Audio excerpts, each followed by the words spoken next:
Coming up next on At Your Service, today we'll be discussing educational options and school climate initiatives in Anne Arundel County Public Schools. Stay tuned.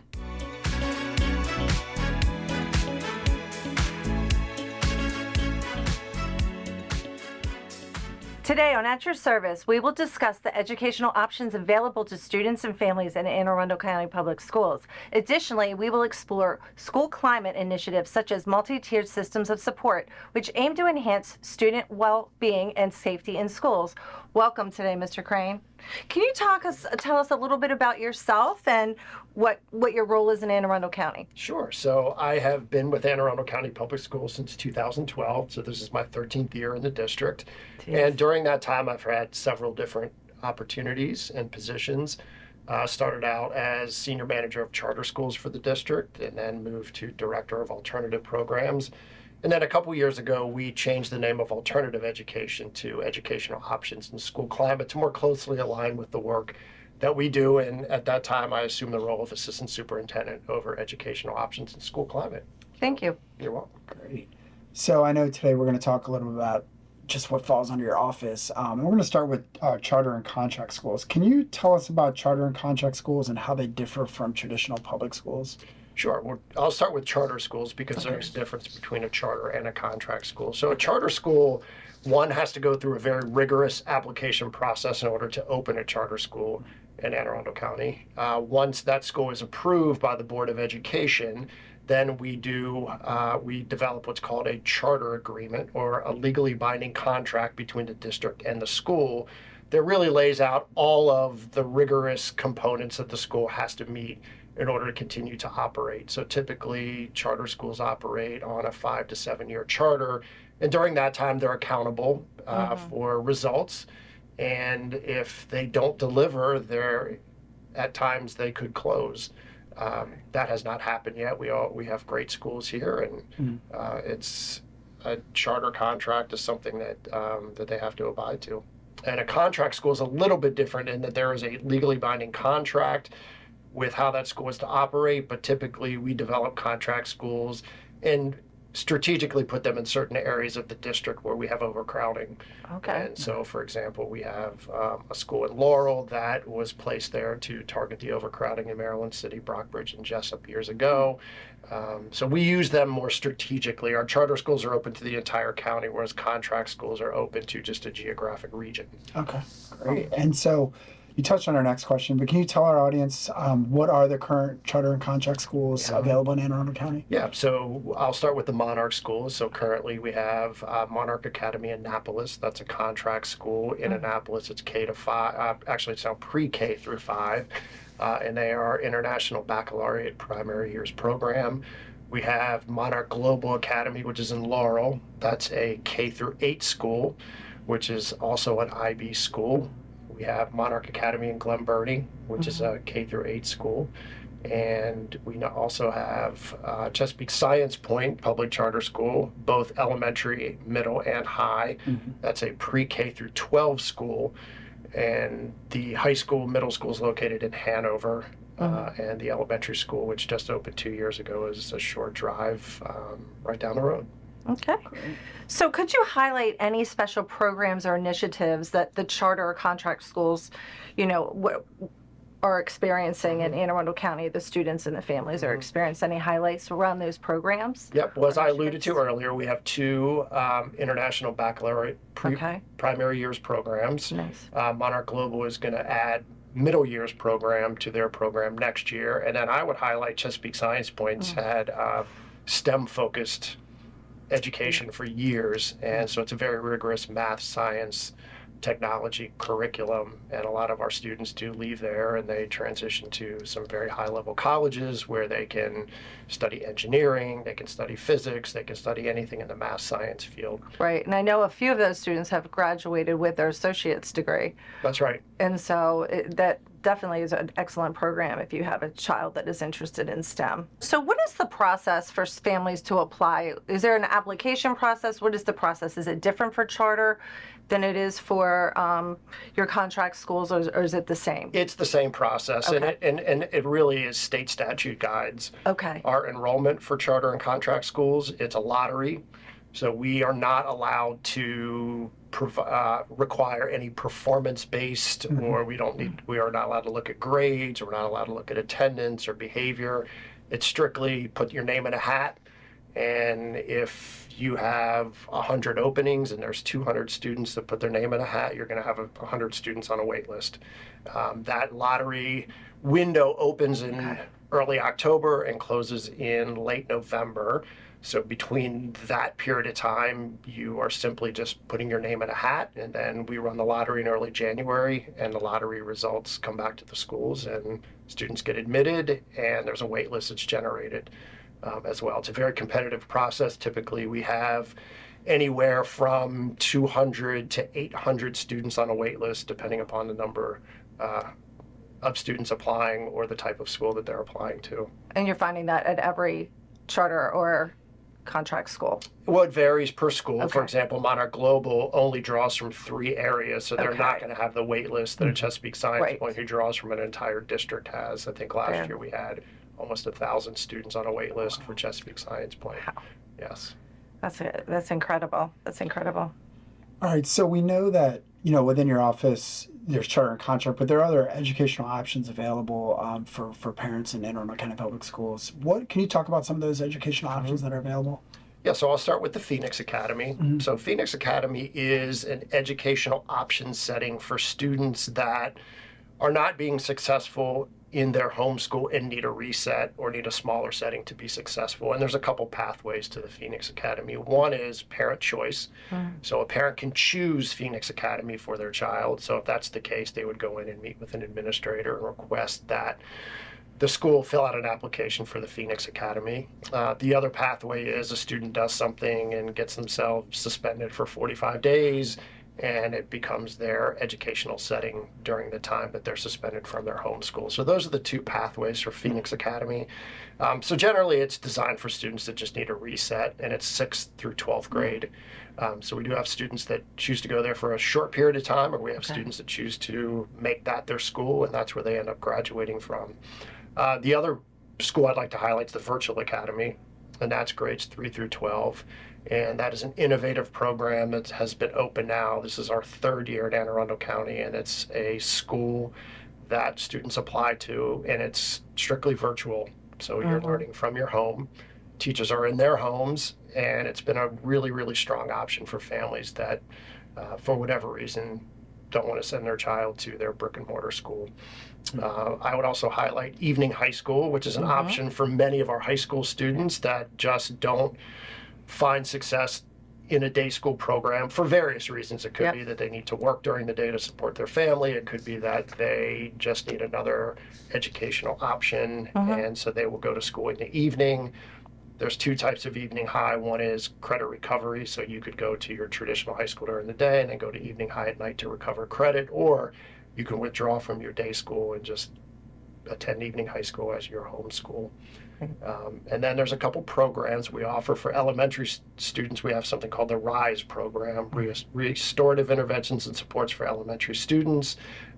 That's at Sully Elementary School, and that's for students in elementary that need a different setting for a short period of time. Gotcha. And then we have several middle school programs called ACE programs. And we have 3 of those located in various areas of the county, and those address middle school students specifically. All right.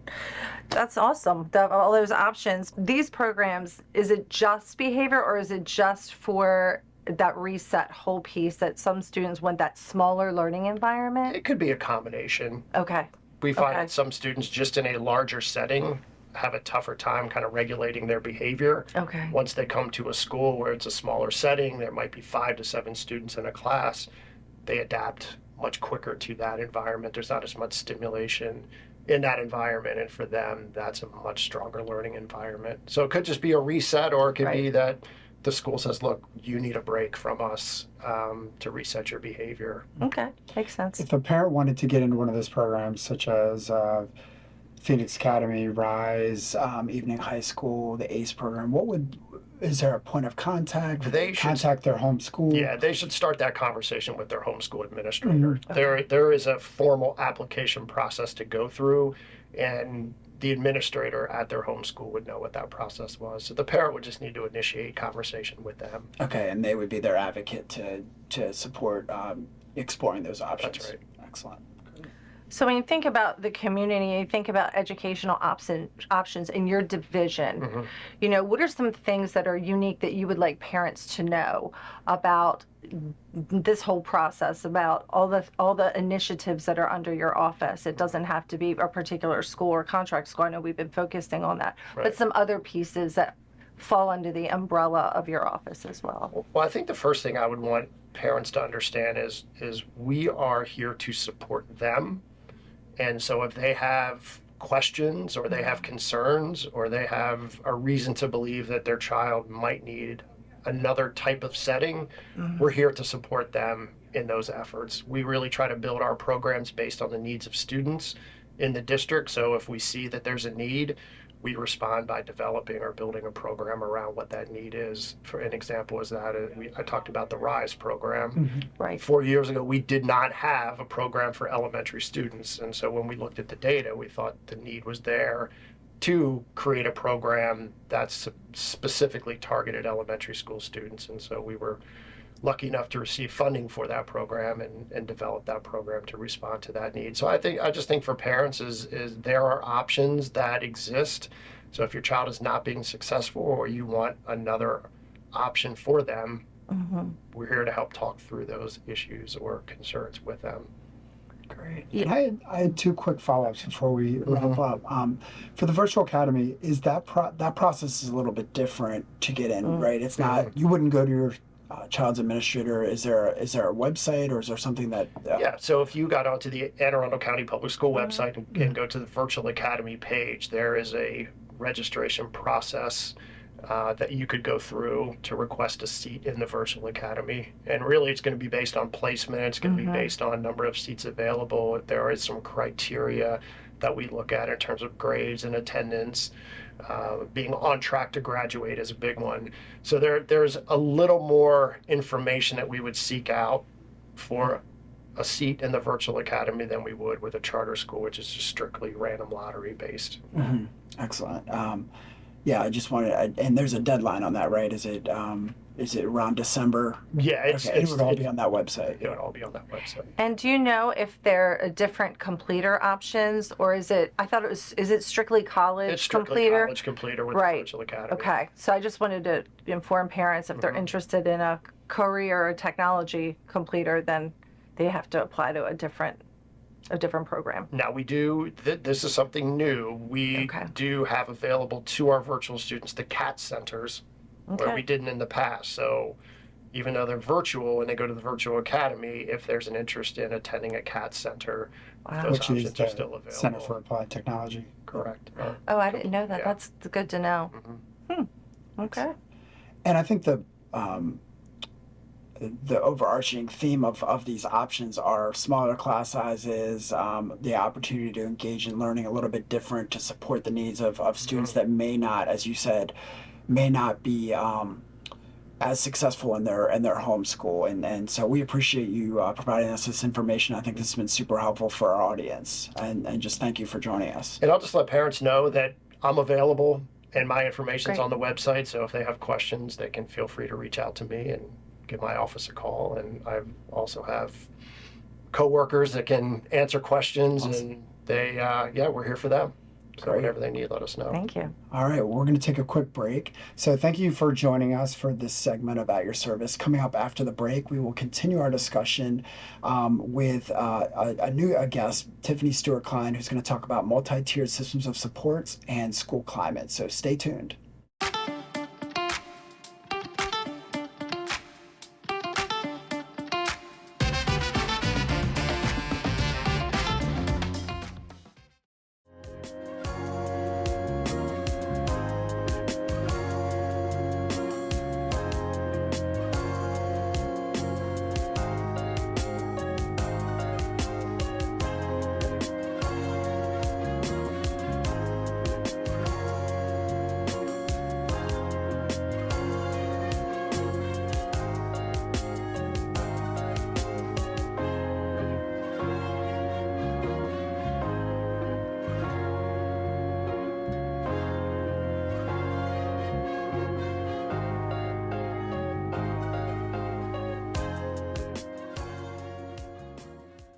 Welcome back to At Your Service. Next, we are going to discuss multi-tiered systems of support within Anne Arundel County Public Schools and school climate. And we're going to do that with our guest, Tiffany Stewart Kline. So, Tiffany, welcome. Thank you for being here. So, can you tell us a little bit about yourself, your name, title? Sure. We already did your name, your title, your background, and just tell us about yourself. Sure. So my name is Tiffany Stewart Kline. I'm Coordinator of Behavioral Supports and Interventions for our county. And I started out as a teacher. I love teaching. I love everything about it.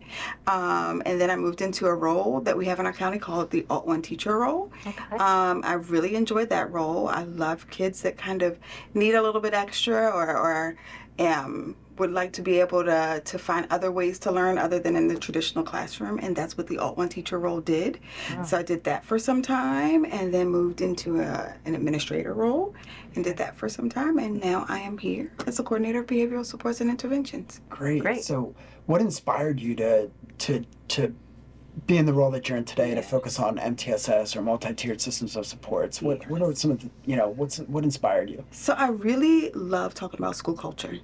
I think that it is the soil that good learning is put on top of. So I enjoy being able to talk about what are the components that make a classroom and a school and a great place to learn.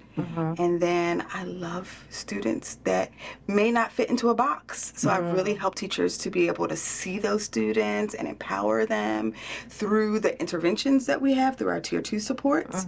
And then also creating great plans in our Tier 3 framework for intensive plans for students to help support them in their success in schools.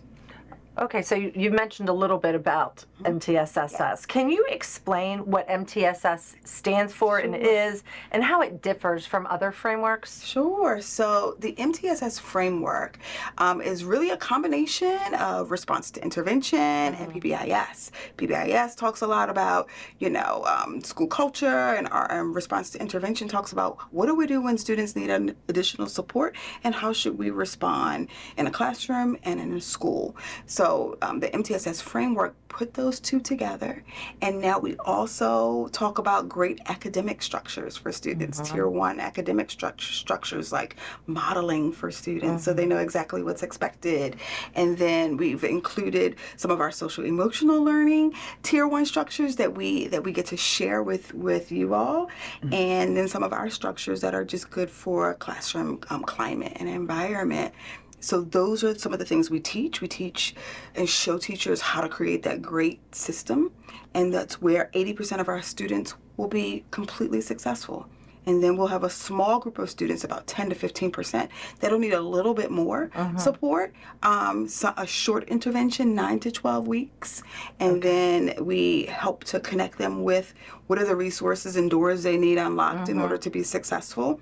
And then the top tier, about 5% of our kiddos really need intensive support. And I like to highlight that it's not always bad behavior. Right. So if there's a student who has a 504 plan because they have a wheelchair and that's how they access the building, they may have an intensive support plan. That's a Tier 3 plan. Right. So it's not always connected to behavior. It's what does that student need to be successful in the schoolhouse. I just want to clarify for the tiers, for our parents out there who may not be familiar with the triangle. The Tier 1 is supports usually it's for all of our students. It's for all students, even students who are needing a Tier 2 intervention or a plan. Right. It's for everybody. So it's universal. It's universal. It's for everyone. And then how would you describe, if you were to give a brief description of a Tier 2 or Tier 3? So Tier 2 would be targeted, right? So a targeted group, we might be working on a particular coping strategy or something, or an academic strategy. Right. It's targeted for a short amount of time, 9 to 12 weeks. Right. And then for our Tier 3, it's intensive, something that the student may need for their duration of their educational experience in order to unlock doors, for them to have access to instruction. So those tiers, we believe, supports all of the students in AACPS. That makes sense. That definitely makes sense, because I know for us in counseling, we have the Tier 1 curriculum, but we also do small groups, which is Tier 2, because some kids might need a little more intervention. Absolutely. So How has MTSS been integrated into Anne Arundel County Public Schools? Can you describe that process? Sure. You did a great job of describing how PBIS and school culture kind of combined to form MTSS. What does that look like in Anne Arundel County Public Schools? Right. Can you dig down a little deeper? Sure. So for our academic side of it, we partner with our academic partners to ensure that some of those tier one structures that we're also talking about are the same ones that they're talking about. So we're pushing out the same academic tier one structures, things we see in every classroom. So we partner with them for things like that. So they may give the instruction for the leaders in the schoolhouse, and then our office will just ensure that there's alignment. We give instruction for the behavioral support groups. So all of our schools have some form of behavior support team that connects with the student support services team. Right, and they all ensure that students are getting what they need. Our office gives professional development quarterly throughout the year for those behavior support folks. And then we also help schools if they're trying to figure out how do we utilize this person. We help schools with that. We put on an annual conference where all of our PBIS leads and coaches, they are supporting our tier one structures that we talked about. They come in and we give them all the latest and greatest. And then we report all of our scores to pbis.org at the end of the year as to how we're doing with our tier one structures. So what are the challenges that you face during implementation of MTSS and how are they overcome? I know you've done a lot of work and you have a team. I have an amazing team. Yes, you do. So one of the challenges we started off with was we didn't have enough people to support our schools. We still struggle with that a little bit. So we have 3 MTSS coaches specifically dedicated to elementary school. So they will go in and help the PBIS leads and coaches. They'll also support if there's students who are having challenges or schools that are trying to figure out how do I structure my meetings to talk about students to be able to connect with the appropriate interventions. So we really work hard to do that. We have a coach for high school, an MTSS coach for middle school, and then we have a person that supports restorative practices in our county. So we talk about the preventative and the responsive components of restorative practices in our county as well. So those are things like you may see kids doing something called community building circles, where they are just building community with an adult in the building multiple times a week. And that is used to be able to allow kids to feel like they belong and to feel like they have a place, like they have a place in the schoolhouse. And then we have, along that continuum of support for restorative practices, a responsive circle. So if there's been a harm done between 2 students or a student and a teacher, that there's a process to talk about that so that students can understand what's expected. It mirrors the community building circle. So it looks very similar, so kids don't feel like it's foreign, and it's how we ensure that kids feel like they're heard and seen, and then if they have a conflict, that there's a process to support that. So we have training. We have a restorative practices team, countywide team, that they support our schools, and if they have technical needs, we have someone on our team that can support those technical needs. So it's been challenging because those people are really busy. All of those coaches are super busy. And they are able to serve, but it's really, really hard because the needs are intense. No, and I think that's good to hear. Let me ask you just another question. Do you really focus on elementary because if students acquire these skills, the skill building earlier, then do you find that they're more successful as they travel through middle and high school? So absolutely, we do. We don't just focus on elementary school. Like we have our 3 coaches for elementary school and 1 for middle and 1 for high. But we start trying to embed those things early so that 1, it's not foreign, and also so that students are understanding like what should I do if I have a conflict? That there's a process, that there's someone here to help me through that process. And it doesn't have to be me by myself, and they don't have to hide it from anyone. That there's someone on the school premise that can support them with that in a non-judgmental way. So we really love that part. I like that part too. Good. And I love the analogy that school culture is like the soil foundation. And it's so right because you got to build that foundation, so kids are coming to school and feel connected, that when they're in school they're academically and behaviorally successful. So can you tell us of any like specific examples or success stories around MTSS that yes. you've seen? Yeah. So I'm going to speak about one of my coaches, and I know I should speak about them all, but I'm going to speak about Ron Drummond. He's our coach for high school. And he has done a fabulous job of being able to bring some of those really basic things that we talk about in elementary school to the high school student's brain, where it doesn't feel like it's something that's for elementary school kids. Right. He's been able to help kids with problem solving and things of that nature in a way that's more mature and prepares them for when they go to college, when they go out to, their job or their career. So I really am proud of how he has supported our high school students in handling conflict resolution. We're also super proud of being able to have a process for all kids for schools. So schools can come to our office if they're like, we're trying, we just don't know what to do. We now have a process that used to be just for elementary school. I know. That's for the K through 12, and the process is phenomenal because we get to support principals and school leaders on what we can do to support kiddos, and we get to go out and see the students as well. So we get to go out and visit and talk to them, and sometimes the best success is being able to ask them, tell me what you need. Yeah. Tell me what you weren't able to tell your school administrator, or what you weren't able to tell whomever, and we can kind of make that come alive for them. And that's been really powerful because it's happened at a high school level, right? Which most people might think it would happen at an elementary school level. Great. And I like the idea of, because kids and adults make assumptions. Oh, the teacher doesn't like me. Yes. And so I know that when you have circles and you do a repair circle or just a circle, because they're not even thinking that the teacher has no idea that the student feels that way. And it really kind of is a nice opportunity for students to advocate and really listen on both sides and be like, oh, it was a misunderstanding. Yes, and the teacher gets to become human. The teacher gets to be human with feelings and thoughts, and the barrier of, this is my teacher and I'm not sure what to say. This is my student and I don't want to, it's taken away, and it's just two people talking and connecting. It's really very beautiful to see, particularly when it happens with older kiddos, when they feel like a relationship has permanently been damaged, and it's not. It's like, right. High schoolers, I think, are just like big kids. Yeah. Right? And we do make assumption. And like even the elementary school student that's usually like the tallest kid, we assume that they have more of those academics and maturity skills, but they're still littles. Yes. Do you know what? It's like we really have to think about developmental, and just really even for middle school too. I mean, for all the gamut, just helping embed those skills and life skills and problem solving skills are necessary.